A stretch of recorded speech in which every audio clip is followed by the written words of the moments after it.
Hello everyone and welcome back to my YouTube channel. This is the class of science of class 10th and we are continue our chapter number 8, how do organisms reproduce. Till now we have we had already studied about so many topics, and the last topic is the germination process, germination and fertilization.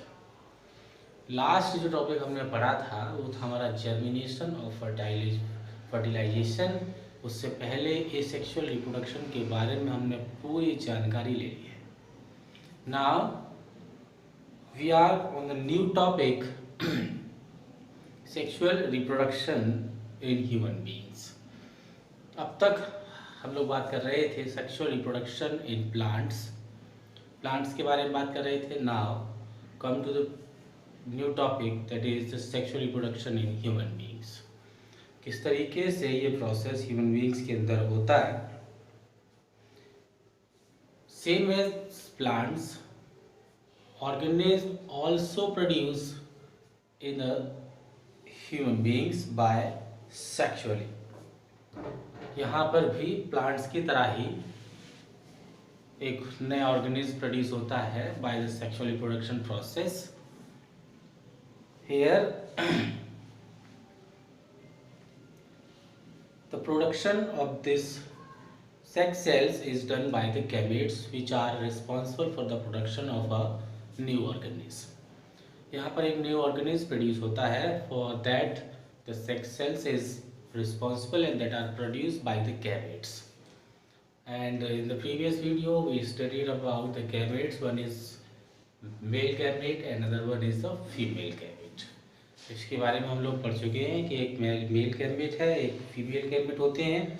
And when in the humans male sex cells और the spermatozoa are relatively motile. ये अपने आप में motile होते हैं, यानी कि चलने फिरने के लायक होते हैं। ये एक जगह से दूसरे जगह मूव कर सकते हैं।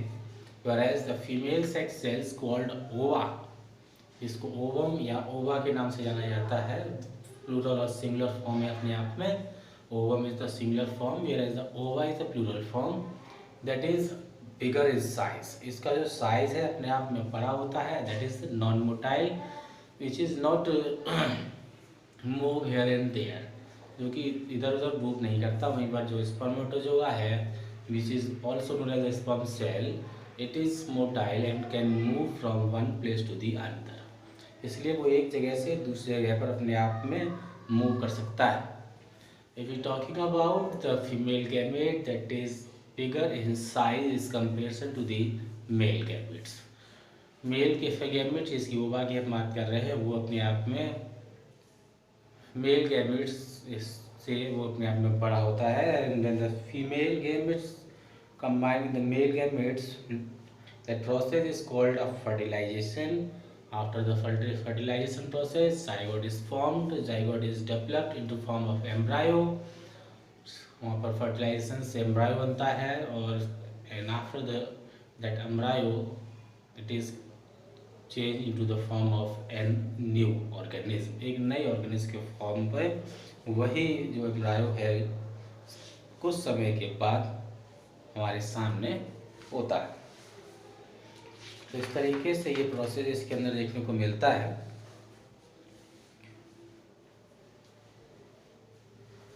अब बात करते हैं ह्यूमन सेक्स सेल्स की, which are in which male sex cells and female sex cells that are produced in the reproductive system organ. एक तरीके से रिप्रोडक्टिव सिस्टम ऑर्गन के अंदर प्रोड्यूस होते हैं, उसको हम गोनेट्स के नाम से जानते हैं। और gonad produce sex hormones needed for the growth and development of primary and secondary reproductive organs or structure. In gonads के द्वारा कुछ हार्मोन्स प्रोड्यूस कराए जाते हैं जो प्राइमरी और सेकेंडरी कैरेक्टरिस्टिक्स जो होते हैं एक तरीके से, या ऑर्गन्स होते हैं या स्ट्रक्चर्स होते हैं, इनके ग्रोथ के लिए या डेवलपमेंट के लिए ये अपने आप में बहुत ज़्यादा ज़रूरी होते हैं।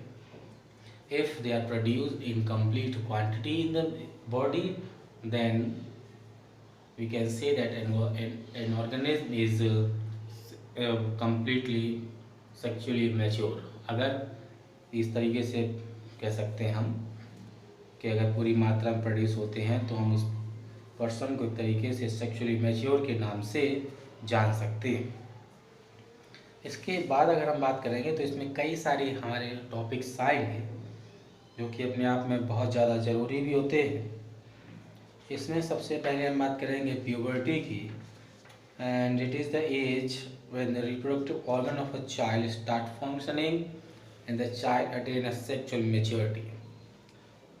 सिंपल सी डेफिनेशन है इसकी। ये एक तरीके से वो एज है जहाँ पर जाकर रिप्रोडक्टिव ऑर्गन्स जो होते हैं in a child that start functioning and it will become sexually mature. तो उस अवस्था को प्यूबर्टी के नाम से जाना जाता है। And that is very much there are something different in the male and female. ये मेल और फीमेल अपने दोनों के अंदर अलग अलग होती है। At the age of 10 to 12 years of age, that is in the girls that are become sexually mature, 10 से 12 साल की उम्र में। वहीं पर अगर बॉयज़ की बात करते हैं that age is 30 to 40 years। कह सकते हैं that boys take much time to become a sexually mature compared to the girls। Girls के कंपेरिजन में बॉयज़ को सेक्सुअली मैच्योर होने में अपने आप में ज़्यादा समय लगता है। इसके बाद जब इस एज में after this age there are some changes seen at the time of puberty in the boys and the girls both. There are some changes and that are seen. ये अपने आप में दिखाई भी देते हैं। कई तरीके के चेंजेस हैं और इस चेंजेस के बारे में देख लेंगे। ये जो चेंजेस अपने आप में जो आते हैं that is because of that hormones which are produced in a human body. After that we studied about some more things like primary sex organs, secondary sex organs, primary sex characters or the secondary sex characters, and it will study in the next video.